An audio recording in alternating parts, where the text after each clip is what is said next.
I figured out how to learn so fast it almost feels illegal. Like genuinely unfair. You ever meet someone who casually picks up a new skill in a week while you've been grinding for months and still suck? Yeah, turns out they're not some genius. They're just not learning the way you've been told to. You're out here doing everything right. Highlighting textbooks like you're coloring a children's book. Taking notes you'll never read again. And somehow your brain still acts like it has amnesia every time a test shows up. But here's the brutal truth. It's not your brain that's broken. It's your learning method. You've been trained to memorize, not understand. To cram, not retain. And worst of all, to waste 90% of your time on stuff that doesn't even work. But don't worry. In this video, I'm going to show you how to learn faster than 99% of people. Not because you're gifted. Not because you're better. But because you're going to stop learning like a zombie and start learning like a hacker. So let's break the system, step by step. Step 1. Stop consuming. Start creating. If your idea of learning is passively consuming content, watching videos, reading notes, or just sitting there absorbing vibes, you're doing it wrong. Real learning doesn't happen when you input. It happens when you output. You don't learn by watching someone solve problems. You learn by doing the problems yourself. Making mistakes, getting confused, then figuring it out. Your brain learns by struggle, not by osmosis. So next time you're tempted to review something for the 50th time, stop. Close the book. And try to explain the concept out loud, like you're teaching it to a 5-year-old. If you can't do that, you don't understand it. You're just faking comprehension. Step 2. Use active recall like your life depends on it. Highlighting? Trash. Rereading? Trash. Summarizing? Slightly less trash. But active recall? That's the gold. The idea is stupidly simple. Instead of reviewing information, try to recall it from memory. Flashcards. Practice tests. Blank pages. Anything that forces your brain to struggle and retrieve the answer. It's hard. It's uncomfortable. And that's why it works. Your brain grows from friction. If it feels easy, you're not learning. So yeah, next time you're going over your notes, close them and test yourself instead. You'll remember 3x more in half the time. Science agrees. Step 3.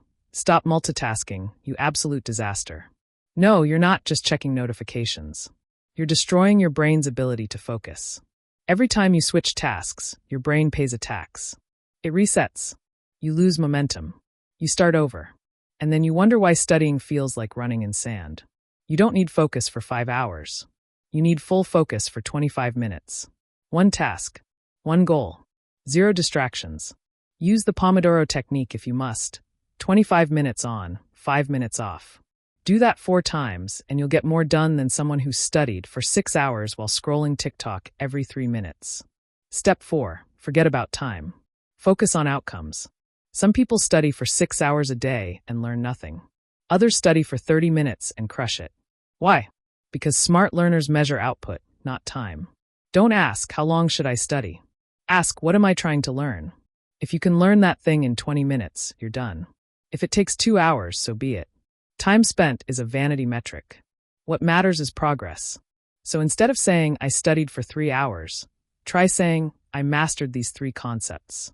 That's how elite learners think. Step 5. Forget motivation. Build systems. Relying on motivation is like depending on good whether to leave your house. It's weak. You don't need motivation. You need habits. You need frictionless systems. If you can't study unless conditions are perfect, the lighting, the mood, the playlist, you're setting yourself up to fail. Design your environment to make studying automatic. Put your phone in another room. Have your materials ready before you sit down. Make the first step so easy it's impossible to say no. Remember, amateurs wait for inspiration. Professionals show up on schedule. Step 6. Space it out. Stop cramming like a clown. Cramming might work for tomorrow's quiz, but it murders long-term memory. If you want to actually retain information, you need spaced repetition. That means reviewing content over increasing intervals of time. After 1 day, then 3 days, then a week, then 2 weeks. It's boring. It's not sexy, but it works. Your brain needs to forget a little before it remembers better. There's literally a curve, the Ebbinghaus forgetting curve, that shows how fast we forget. And spaced repetition beats that curve every time. Want to learn faster and remember longer? Start spacing. Stop cramming. Step 7. Master the art of interleaving. What do most people do? They study one subject for 2 hours straight. Wrong. That's called blocking. It feels productive. It's not. Interleaving is where the magic happens. Mix related topics in a single session. This forces your brain to switch gears, compare ideas, and actually understand what's happening. It feels harder, but it supercharges your learning. Athletes do it. Musicians do it. And now you will too. Step 8. Use the Feynman technique, or stay confused forever. If you can't explain something simply, you don't understand it. That's the Feynman technique. Pick a concept. Pretend you're teaching it to someone with zero background knowledge. A child, a dog, your grandma. Doesn't matter. As soon as you hit a gap, you'll realize where you're bluffing. Then go back, learn it properly, and simplify again. Do this once, and you'll understand more than a week of reading. Do it often, and your brain will be unstoppable. Step 9. Get obsessed with feedback. Most people hate feedback. Why? Because it hurts. Because it exposes how much they suck. But guess what? That's exactly what you need. Feedback is your growth map. Every mistake you make is a neon sign that says, hey, learn this. Athletes get coached. Musicians get corrected. But students? They get a test back, sigh, and move on. That's dumb. Every red mark is a gold mine. Analyze it. Understand it. Fix it. Feedback isn't failure. It's free information from the universe. Use it. Step 10. Optimize your energy, not just your time. Learning when you're exhausted is like trying to run a marathon in flip-flops. Sure, you're doing the work, but it's garbage work. Your brain has peak hours, use them. For most people, it's the first 4 hours after waking up. That's when your attention, memory, and focus are at their best. So don't waste those hours scrolling or watching TV. Do your deep learning then. Save the shallow tasks for later. Learn to ride the energy waves instead of fighting them. You'll double your efficiency overnight. Bonus, use tech, but don't be a tech zombie. Yes, AI tools like ChatGPT, Notion, Anki, they're all great. But they're not magic. They're amplifiers. If you feed them trash, they'll give you organized trash. If you're lazy, they'll make you lazier.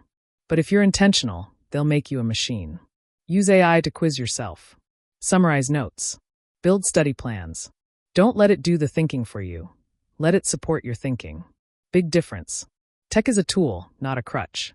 Final thoughts. Here's the real secret. Learning faster isn't about being smarter. It's about being strategic. It's about stopping the stuff that feels productive but isn't.